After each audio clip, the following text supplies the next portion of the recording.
I'm Brian McLaren. Thanks for being part of this quest for a new kind of Christianity.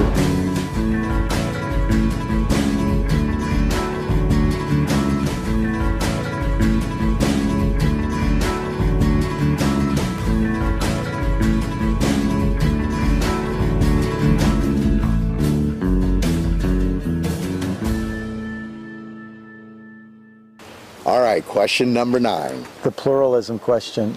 How do followers of Jesus relate to people of other faiths? So what is pluralism? Well, I think you can make a distinction between 3 things.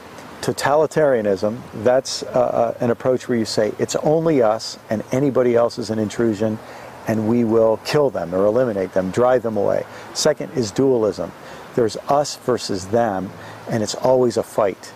And then third is pluralism, where you say, you know what, there's a whole lot of us different groups, and we've got to figure out how to get along. Well, and why is this important? Well, it's important for 2 reasons. First, I think a lot of Christianity in the past has been dualistic, always in a fight with people of other faiths, us versus them. But many times when people move out of dualism into pluralism, they embrace a kind of relativism that says, oh, whatever you believe, it's okay. Whatever religion you are, it doesn't matter. And the way they move into this kind of relativistic pluralism means they lose Christian identity.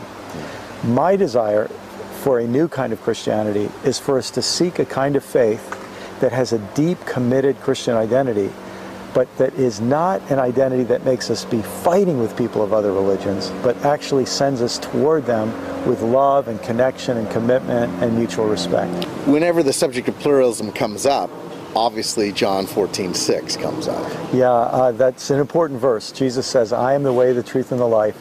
No one comes to the Father but by me.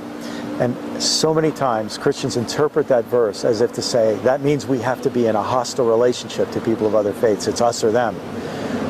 In the chapter, I go into some detail to really explore what that verse meant in context.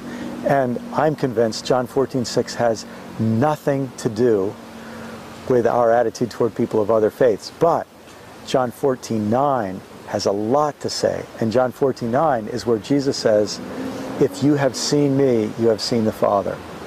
What that tells us is if we want to get a vision of how God feels about people who are different, we should look at how Jesus treats people who are different. And if we adopt Jesus' attitude, then we'll move toward people of other faiths with Christ-like compassion. And again, if we follow Christ in that way, we'll be exemplifying a new kind of Christianity.